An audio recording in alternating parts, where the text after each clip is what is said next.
बार कर्नाटक विधानसभा चुनाव में बीजेपी को उम्मीद थी कि प्रदेश में सत्ता परिवर्तन वाला सालों पुराना रिवाज बदलेगा और वो दोबारा सत्ता पर काबिज होगी, लेकिन ऐसा नहीं हुआ। पिछले चुनाव में जहां पार्टी को 104 सीटें मिली थीं, वहीं इस बार वो 64 सीटों पर सिमट गई। महंगाई और बेरोजगारी जैसे मुद्दों की जगह बीजेपी ने अपने चुनावी कैंपेन में ध्रुवीकरण को तरजीह दी, जिसका खामियाजा पार्टी को भुगतना पड़ा। वहीं कांग्रेस ने मुफ्त वादे करके चुनाव का माहौल अपनी तरफ कर लिया। कर्नाटक के मुख्यमंत्री बसवराज बोम्मई ने अपनी हार को स्वीकार कर लिया है। उन्होंने कहा कि कर्नाटक की जनता का जो फैसला है, हम उसको स्वीकार करते हैं।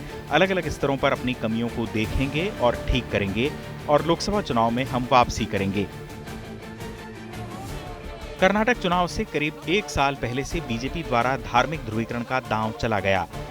पहले हिजाब और हलाला, फिर उसके बाद चुनाव से ठीक पहले मुस्लिम आरक्षण खत्म करने जैसे मुद्दे उछालकर ध्रुवीकरण के जरिए हिंदू वोट बटोरने की पुरजोर कोशिश की, लेकिन ये कोशिशें पार्टी के काम न आ सकीं।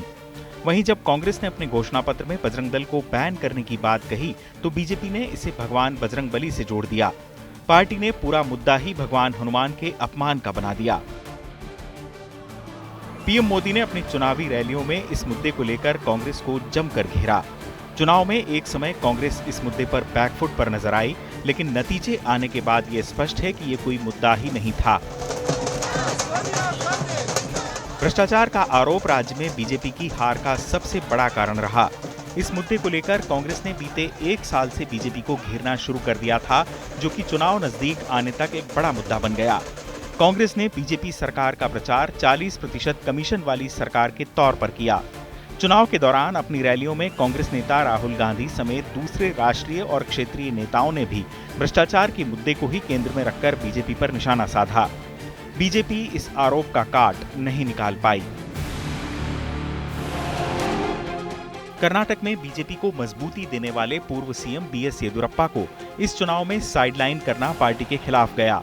वहीं पूर्व सीएम जगदीश शेट्टार और पूर्व उप मुख्यमंत्री लक्ष्मण सावदी जैसे बड़े नेताओं का टिकट काटने से भी पार्टी को नुकसान पहुंचा, क्योंकि ये दोनों नेता कांग्रेस में शामिल हो गए। खास बात यह है कि येदियुरप्पा, शेट्टार और सावदी तीनों ही लिंगायत समुदाय से आने वाले नेता हैं, जो कि राज्य का सबसे बड़ा समुदाय है। इन नेताओं को नजरअंदाज करना पार्टी के खिलाफ गया। कर्नाटक में बीजेपी की हार की बड़ी वजह सत्ता विरोधी लहर की काट नहीं तलाश पाना भी रहा है। कर्नाटक में येदियुरप्पा के अलावा बीजेपी के पास कोई प्रभावी चेहरा नहीं था। बसवराज बोम्मई जरूर सीएम थे, लेकिन वो इस दौरान कोई खास प्रभाव नहीं छोड़ पाए।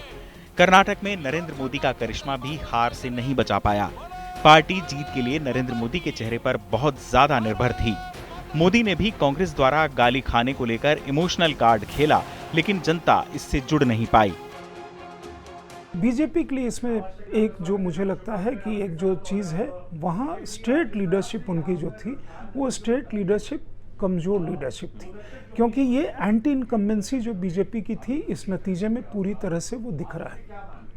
बसवराज बोम्मई वो कॉन्फिडेंस इंस्पायर नहीं कर रहे थे, या सरकार उस तरह से काम नहीं की जिस तरह का काम हुआ। इस चुनाव में बीजेपी अपना वोट शेयर बरकरार रखने में सफल रही, लेकिन नए वोटरों को लुभाने में वो नाकाम रही। पिछले चुनाव के मुकाबले इस बार बीजेपी को सिर्फ 0.3% वोट ही कम हासिल हुए हैं, लेकिन कांग्रेस के बेहतरीन प्रदर्शन ने उसे इस महत्वपूर्ण राज्य से बाहर कर दिया।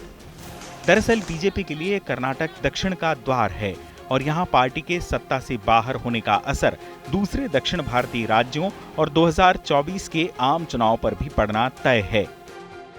चुनाव आज तक।